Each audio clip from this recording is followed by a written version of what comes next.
All right, welcome back. Welcome to the cold. -8 degrees.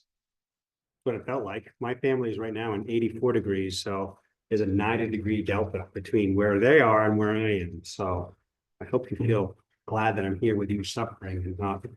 They sent me a picture this morning and they're out at the park. It's sunny and it's green grass and the ocean's there, and it's like they're in Florida right now, and it's like yesterday shoveling that snow. I don't know if anybody was out there shoveling, but it was heavy, remarkably heavy. So for I think Bangor got officially 5.5 inches. It felt like it was a lot more. So You get sleet, Bangor? yeah, it seemed like it snowed a little bit, but it was almost the entire amount was sleet. It seemed like there was hardly any snow. It was just little ice crystals. And I think it snowed for almost 24 hours. So yeah. But speaking of snow, we missed last Thursday. I'm not exactly sure why they canceled Thursday's class. It wasn't too bad, but they canceled it. So it's good that we scheduled our exam review because we have a final exam. Why am I bringing up the final? Sorry. What's that? I don't know why. Yeah, like I said, having technology problems. This is probably my own user problem.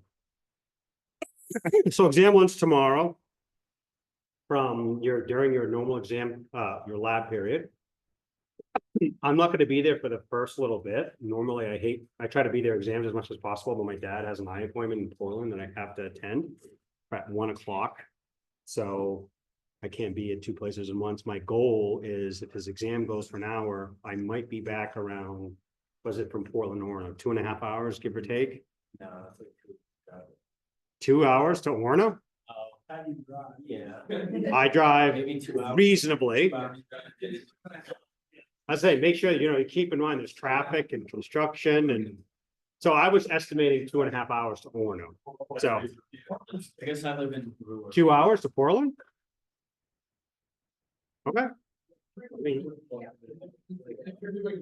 Remember, I have a Prius. I don't think the car can do 80 miles. At 70 miles an hour? Oh, it's only 140 miles. Oh, okay.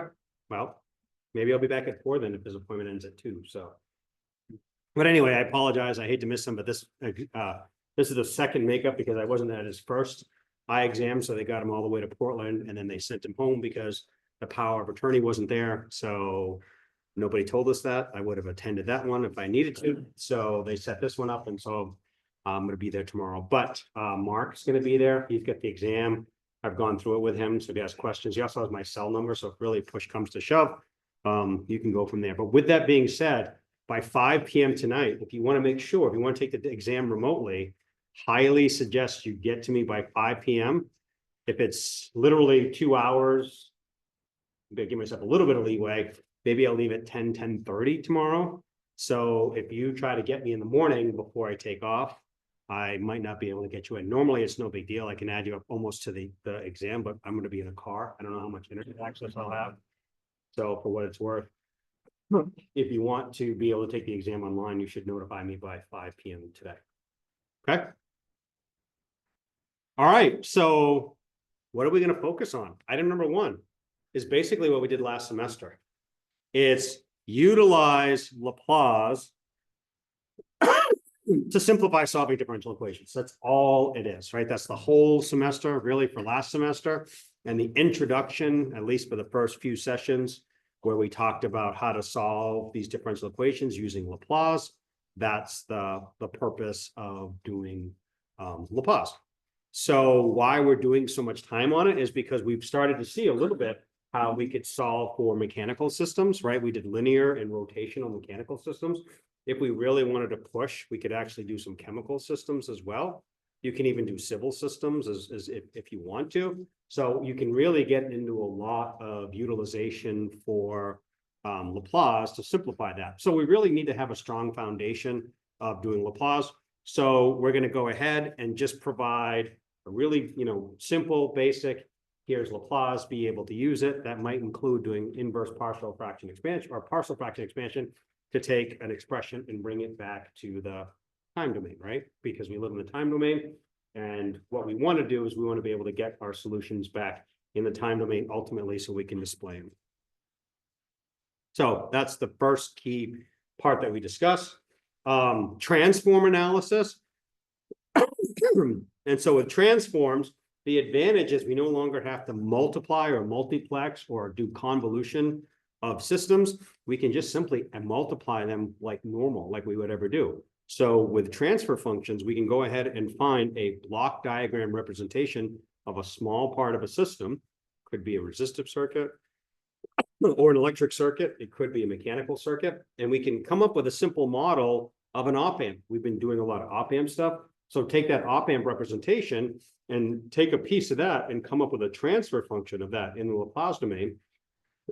And then we can do that for later stages, and then we can represent the entire system with an easy block or transfer function. So the purpose of doing transform analysis is really to massively simplify our analysis when we don't know what the input is. And do you always know what the input is? Maybe if you're building a smartphone or something like that and you wanted to always hit it with a constant voltage, that's okay. But everybody here has a smartphone and they see how their charge level decreases over time. Charge level is not always indicative of the voltage level, but the voltage level will decay based on that. And so you want to see how your smartphone performs over a period of time. You might need to do that. Also in the real world, right, we have systems where we could be giving it an input that's a DC or a step input, or it could be a ramp input, or it could be a sinusoidal input. We don't necessarily know. So we can come up with a transfer function, and then we can apply all these different inputs and see what the output is going to look like. Is the system going to respond the way we expect it to? And we talked about electrical systems. You know, electrical systems aren't as dangerous unless somebody's getting electrocuted. But more importantly, if you're talking about a mechanical system or a chemical process, you might overspeed something and it could actually cause damage. Or you could spill, you know, some sort of material onto the ground. And the material might not be a big deal. You spill water onto the floor, you mop it up, it's no big deal. But I'm sure you all have seen videos where somebody was unloading some melted, assuming it was steel, and you know, it's 2000 degrees or something like that, and you make a mistake, it bubbles over, and then causes a lot of damage in the facility. So even a small leak is not a good thing. Anybody want to guess as to why? Watch water. Fall hazard, yeah. If you spill water someplace and you don't know it's there, your staff could be walking through and you could have a fall hazard. Also, does anybody here own a house or even a car or something like that? Let's say you own a car. Most people have a car. If you look under your car and you see oil dripping or some sort of a fluid dripping, what do? Uh-oh, right? I got a problem here. I see some leaking material. And so then you got to go on perhaps a wild goose chase to figure out what is the cause of that. So anytime you're in a facility and something like that unexpectedly occurs, if you really want to do your job correctly, you should do some sort of root cause analysis to figure out what happened and how can we prevent that from happening again. Now, if you don't care, you know, some facilities don't care because you just want to do production. But the problem with that is that you're not evolving your process to get better and better and better. And so what you do is you set yourself up for failure. At some point, somebody's going to get hurt, or something's going to get damaged, or, you know, something's going to happen, and then your plant shuts down. So just accepting the fact there's a little bit of water, you know, it's one thing if there's, you know, maybe a silver dollar size bit of water, somebody had wet snow boots or something like that, and maybe they just left a chunk of snow on there. But if it's a fairly big puddle, you start to say, something's leaking. Now we got to go spend some time looking around. The other day in front of my electrical box, there was like a puddle, I don't know, maybe, let's just say it was 2 feet in diameter, just a small puddle of water. And I'm immediately like, oh my God, what's happening? You know, doing the root cause. And I look, there's nothing leaking and all that stuff. And then finally find out that one of my kids who loves to take bath overfilled the tub, splashed water all over the place. And then it ended up in the basement and failed to mention that to anybody. And so that's the type of stuff you spend 2 hours trying to look around, where when you ask a kid what happened, oh yeah, I spilled water, you know, that type of stuff. So that's where it's really important. When we did electrical circuits, we did things in terms of impedances, because in the Laplace domain, we no longer have resistors, inductors, and capacitors. We just have plain old resistors, right? Because we've replaced all those elements by the Laplace domain equivalent. That resistor is the same resistor in the time domain of the Laplace domain. The inductor is S times L, and the capacitor is 1 over SC, right? So we no longer have a Farad capacitance, we have something that's in ohms. And then when we do a block diagram representation, a way to specify that is a transfer function, or another way to say that electrical circuits, what you're going to do is called gain, the gain of a system. And a gain can be less than 1. It doesn't have to be greater than 1. It can, in fact, be less than 1. So that's perfectly fine. We talked about poles and zeros. And remember, the response of a system is the most dependent on the poles, which are the roots of the denominator. The zeros will have some impact on the height of things, but the actual characteristic output you're going to get is all based on the roots of the denominator. And so we could tell a lot about stability. We won't talk too much about that. We talked about that a lot already, which is stability, if it's marginally stable, unstable, or completely stable. And we talked about BIBO stability, bounded input, bounded output. So if you're in your roots are in the left-hand half plane, that's all the roots. Then it's a BIBO stable system. Any root in the right-hand half plane, notice the term I used, all versus any. Any root in the right-hand half plane is an unstable system. And any root on the J omega axis results in a marginally stable system. Why is it marginally stable? Because you need to know what the input is to be able to assess the stability. Excuse me. And we use op-amp circuits a lot because op-amp circuits are really good to prevent interstage loading, meaning the upstream and the downstream stages, when we add them on for load, have almost no impact on that individual gate or that individual stage.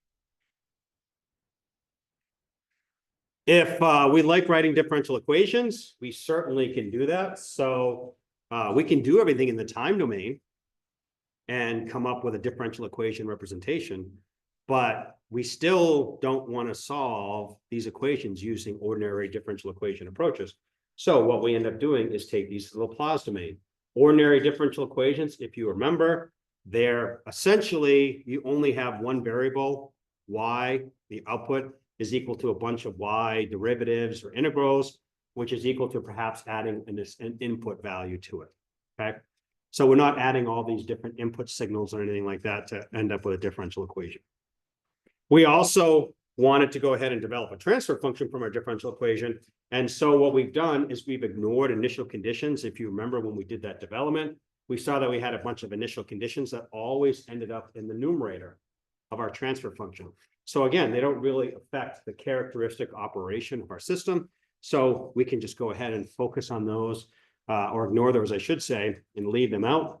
Makes our transfer function really easy and doesn't really impact the results all that much.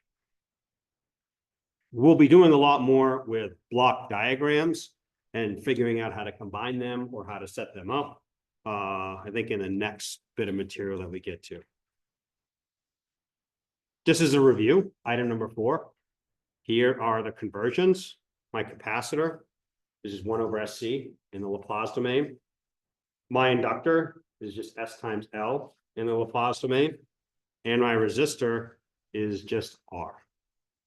Once you have gone through your circuit analysis, then you can go ahead and find whatever value you want. A voltage, a current. You can't really find power necessarily. I mean, you can take V times I and multiply those together in the Laplace domain, but that doesn't, you still have to do partial fraction expansion. So doing Laplace is really good to find voltage and current in the Laplace domain and solve for those. And you can solve for any parameter you want. You can also solve for Thevenin equivalent impedances. But again, that's not super duper useful. Excuse me.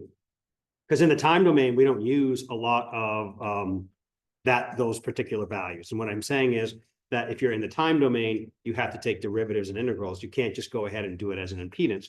So if you wanted to solve for Thevenin equivalent, that's perfectly fine, but it doesn't really help you unless you stay in the Laplace domain. And then we did mechanical translational system modeling. Just a summary of these terms. mass, damper, spring are the elements that you have. And keep in mind, pretty much whenever you apply a force in one direction, all the other forces are going to attempt to oppose that force. Yes, sir. Oh, he's setting me up, isn't he? Good question. Anybody want to guess as to why?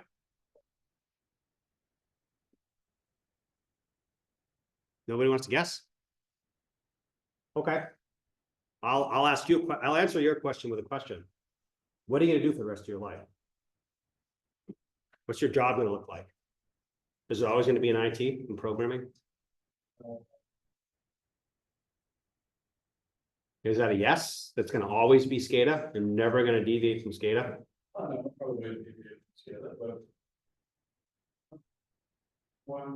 Well, so the answer is in the answer you gave me, which is you don't know. So giving you, it doesn't need to. No, because I'm not trying to turn you into, with this class, I'm not trying to turn you into just an electrical engineer. I'm trying to turn you into an engineer who could perhaps handle something a little bit outside your comfort zone. Because when you get out in industry, are you going to hire a mechanical engineer if you needed to do this one particular task? Or is your boss going to come up to you and say, can you figure this out? It's not too much, it shouldn't be too much of a stretch for you with all these magical skills you have to be able to resolve that. So doing a little bit of mechanical systems allows us to take the electrical knowledge that we have and differential equations and expand that into, okay, we can do other systems, mechanical systems that we can touch and we can feel and we can think about. If you went to a mechanical engineer, they've got to do electrical stuff.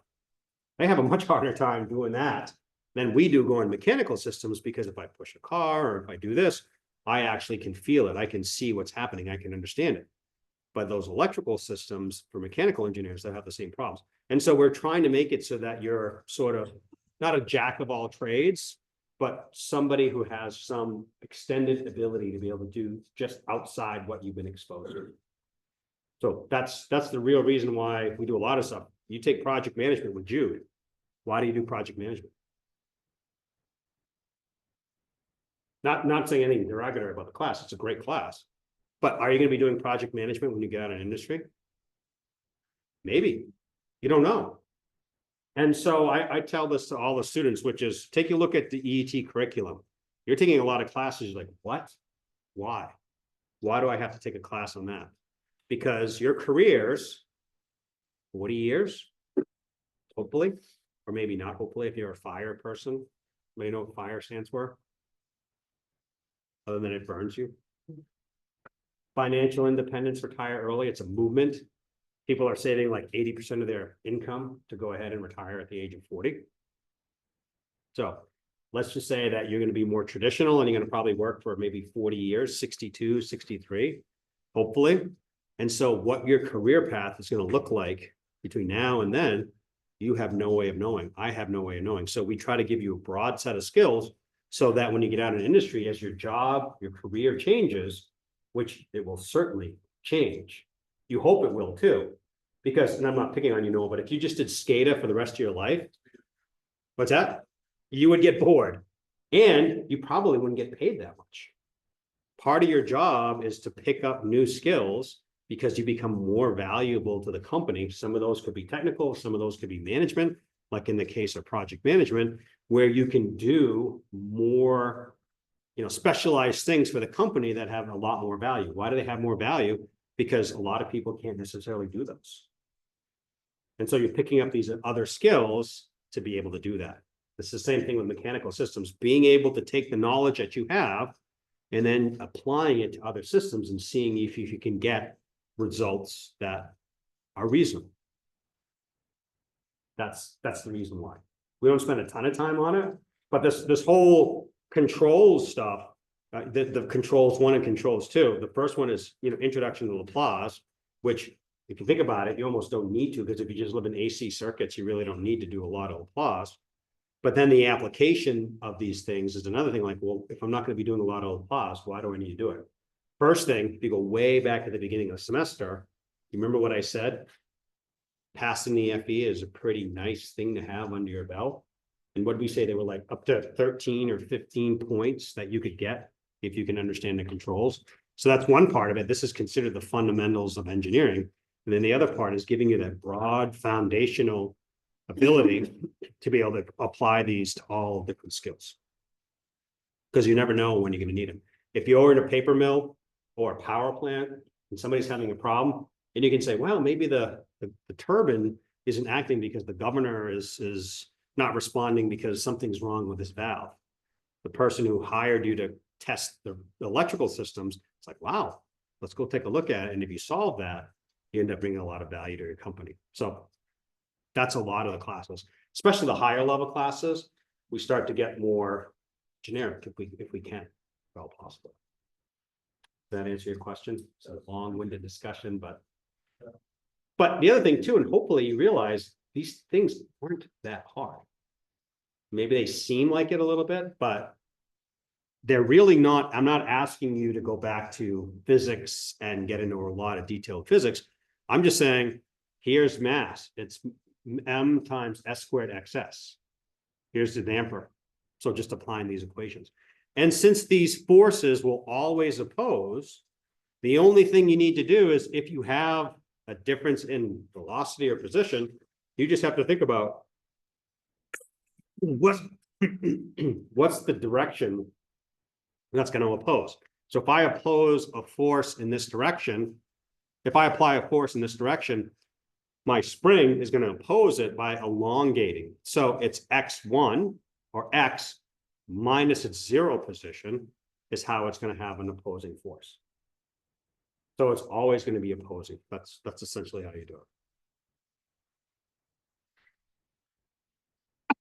it. Sorry, still dealing with a cold if you can't tell. So you can develop force balance, right? Some of the forces about a point have to be equal to zero, which is the same thing as application of KVL. You can use multi-input, multi-output for state space. And if you find that that's easier for you, that's perfectly fine. I'm not expecting you to go ahead and do linear algebra to solve it. But sometimes if you want to get the status of something in the interim point, you can just say x1 and x2 and then just do everything that way and then just put it in those forms and you're fine. Here is rotational systems. And again, it's the same thing. But now instead of force, we're using torque. That's the only difference. So inertia is going to be torque, which moment of inertia term, which is J, s squared times theta s. You have a damper, which is again velocity. And then you have a torsional spring, which is again rotation based on position. Then you have those values. Similar to translational mechanical systems, sum the torques about a point have to be equal to zero. And you can do single input, single output, or you can do the multi-input if you want to do it with Laplace and on linear algebra. And then the last thing we did, which is that DC servo motor analysis, which was hopefully a pretty interesting thing, which is how to go ahead and apply a voltage to a DC servo motor to calculate what the rotational speed of that is going to be. So we didn't derive that here again, but here are all the terms for the transfer function. And you'll notice it's omega over EA. So I'm looking for a transfer function of speed over an applied voltage. Get all these parameters here.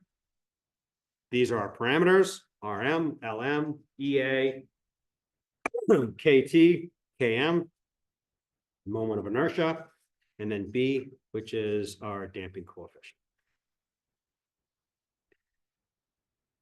And here is our specific questions, only 6.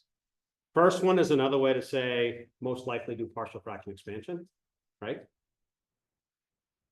So do partial fraction expansion. If I give you a block diagram, figure out how to draw your poles and zeros on a map. So that's basically find the roots of the numerators and the denominators to figure out poles and zeros. Avery? You mean like a similar? Similar, yep. Yep. So, okay, this is not writing.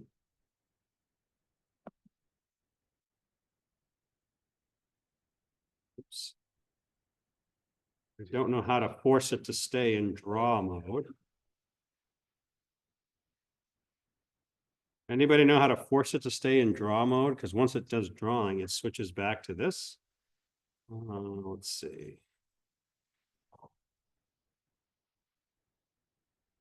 I have it specified on draw, but now it won't stay. See, it keeps switching back. Well,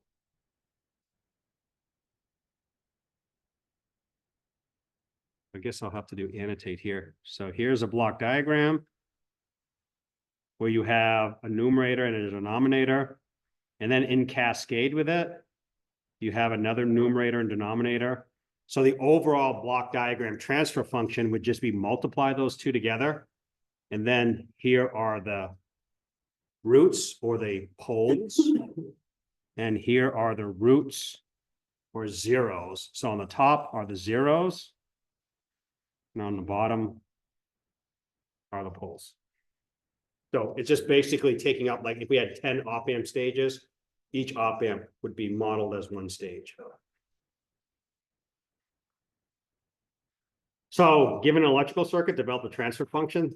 Highly suggest you do things with impedances. So remember how we had a simple series circuit, but we had some elements in series and parallel in the series circuit. We just converted those to Z's, right? And then we solved whatever circuit analysis tool you wanted. And then we substituted in the end. So sometimes it's a little easier. Keep the variables if you can. Instead of plugging in numbers, I find it's a little more efficient to use variables. Give you a differential equation, y double prime plus 3y prime plus 6y equals 7x. Go ahead and give me the transfer function for the output over the input. The output is y, the input is x. So you should be able to do that in the Laplace domain. If I give you a mechanical system, either linear or rotational, do the free body diagram, go ahead and sum the forces. Remember, those forces always, the forces of the system will always oppose the applied force. And then the last one, which is if I give a transfer function, which is some GS here, which is equal to the output over the input. If I want to know what the output is, I got to give you the input in the Laplace domain. So you multiply those through, and then I'm left with what the actual output's going to be, y of s. Simple as that.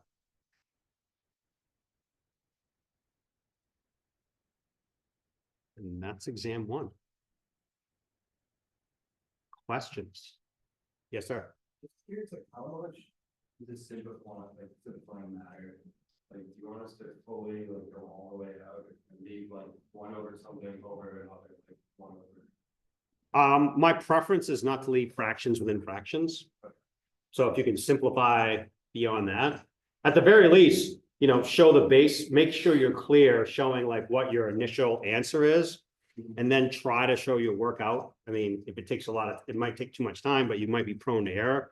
So being really meticulous there really helps you kind of maintain, following along, and it'll be easier for me to see. But you don't have to always take it, to the perfect, there's nothing left. I like to show that out, but you don't have to get it to that same level. Yep. We won't really much. Not fully. Not fully, as long as it's clear. If you put something and it starts to get, really hard to follow, that is a different story. I might not be able to follow what you're doing. I want to be able to see what you're doing, essentially. Yes, sir. I'm thinking about taking the test at home tomorrow. I'm working at 3:45, and I'm 20 minutes away. Figure it gives me an extra 20 minutes to work on the test. What is the procedure like? Do I just upload my scrap paper and the test? No. So if you're gonna do it online, you have to let me know, and you'll take the exam online. So you have to have scratch paper for your work, or print the test, whichever one you want. Usually it's easier to print the test. You have your scratch paper and your note card. You have a camera on showing your workspace, and then you do the test. And as long as you get it uploaded and keep your camera on during the test, have it uploaded by 5 o'clock, then you're good to go. let's just like point it down or. Got to be showing you workspace. Like I like to see you, and then I also kind of like to see what your workspace looks like. And then you just have to make sure that you scan the stuff and submit it by 5 p.m. I think there's a free app on your phone, Yeah, I use That- Adobe Scan. Adobe Scan. Okay, and then you can get it on your phone, right? You just take It works pictures. really well. Yep. It's free. Dylan, So this is more like. Linear progression. Solving for personality. yeah. So for the most part, we don't need a lot of numerical numbers until we start doing final value or initial value stuff. Because again, we're trying to come up with just general system analysis. So give us enough information to be able to, hey, this system's going to work as expected, or it's not going to work as expected. That's essentially what we've done this semester. We will have to do a little bit of partial factor expansion. So on the first problem, which is bringing it back to the time domain, so you should have something of T, so have a lot of variables in it, but for the most part, these problems will just stay in the Laplace domain.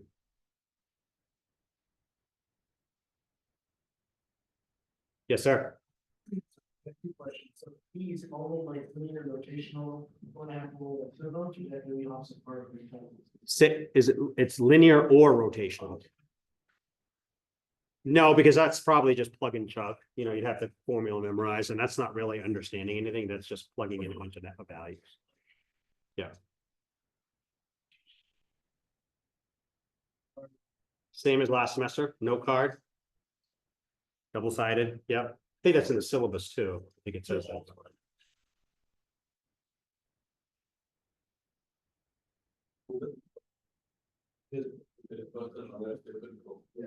I didn't say you were stupid. It was, he did, okay. Yeah, I posted this because I think Avery asked, will I get that up and ready? And I said, I'll try. And then I had it up and ready, and then I posted it to today's class, which is when we go over it. But if you look in today's content folder, it's already there. As is this video, kind of like all my classes, right? Just make it easy for you to find it.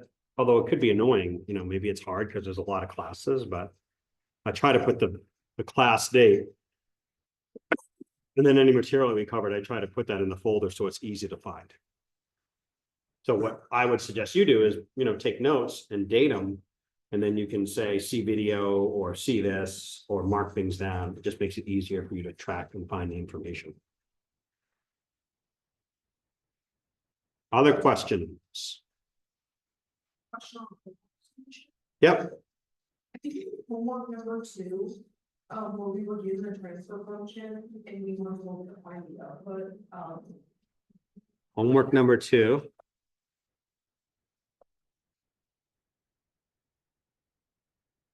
Which problem?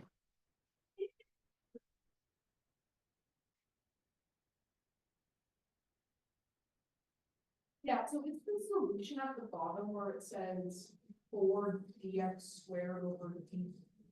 The whole equation is a solution. Yes, so where it says 4 with the dx squared, it's supposed to be an 8 instead of that. Oh yeah, that should be an 8. Yes, that's a typo. Let me fix that now.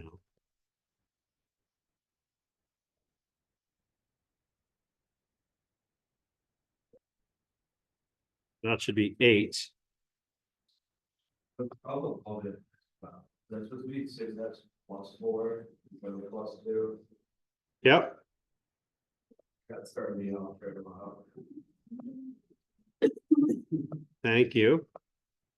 Let me print this, and I will upload it after class.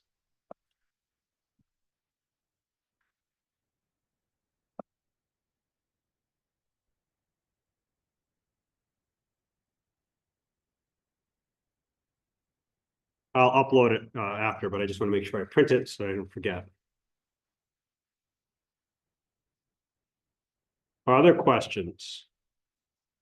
Let me clear my annotations here, so.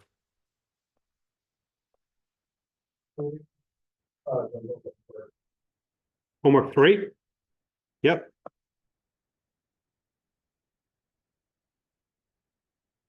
Then go to the rotational one. For the work balance of the second half. Yep. Is it supposed to be J theta 2t? is aren't we talking about like the data for the second one? Because down below you have JS squared theta 2s.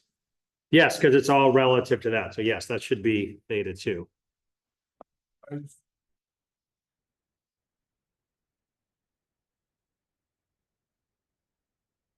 Thinking about the damping factor as well, that's like omega D and omega N. No. Nope. That would be, we'll get more into that in the next material. We did talk a lot about that last semester, but we'll do more following on, because we will do what's called second order system response. So we'll kind of go back to that. Yes.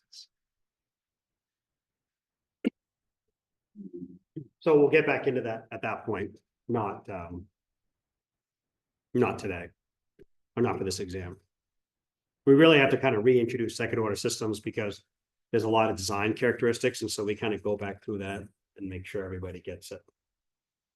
So yeah, we don't have to focus on that. Anything else? Everybody excited for the exam? Get her done. Anybody have any other exams this week? Oh, nice. Are you doing some gardening? Is that the Yeah, we're putting tea? Like oh, tea leaves, nice. I didn't know you could grow that in Maine, but I guess in the right environment. Good for you. Yeah. How much caffeine is in it? I have no idea. I have to, it's like based on like how well they germinate, Ah, based on how well the seeds germinate, like you have to take pictures of them and then. It's really, see, you're taking an elective class, I'm assuming, right? Yeah. And it's fun, it's interesting. That's why we do classes not always in our major, because it can give you fun. they have such cool. And it's good air quality too, right? Oh, If you ever have a chance, if you go to Washington DC, there's an arboretum there that's really, I used to live in DC, so I'd go there almost every week. I used to work right across the street, and just to walk in and breathe the fresh, clean air, and it was, even in the dog days of summer, it was still kind of air conditioned in there, so it was pretty pleasant. It felt like an oasis because they had big plants and all that stuff. It was kind of cool. But the greenhouse over here, I've seen it in the past. It's been empty. It's like they let everything die. And yeah, it's. there's a maybe you can make some tea with your thing, or effective. You can have some Yeah, she encouraged us to try it. filled with arsenic and all that stuff. Right. So. Anything else? How about TV land? I forgot to mention, thank you for those who have your camera on. It's always nice to see smiling faces. Nothing else? All right, so I hope to see you for Wyatt. I should be back by 4. I'm thinking closer to 4:30, but I'll do my best to be back at least towards the end, although probably mostly you'll be gone at that point, but I'll do what I can. So, all right, good studying, and take care, everyone. Thank you. Thanks, Paul.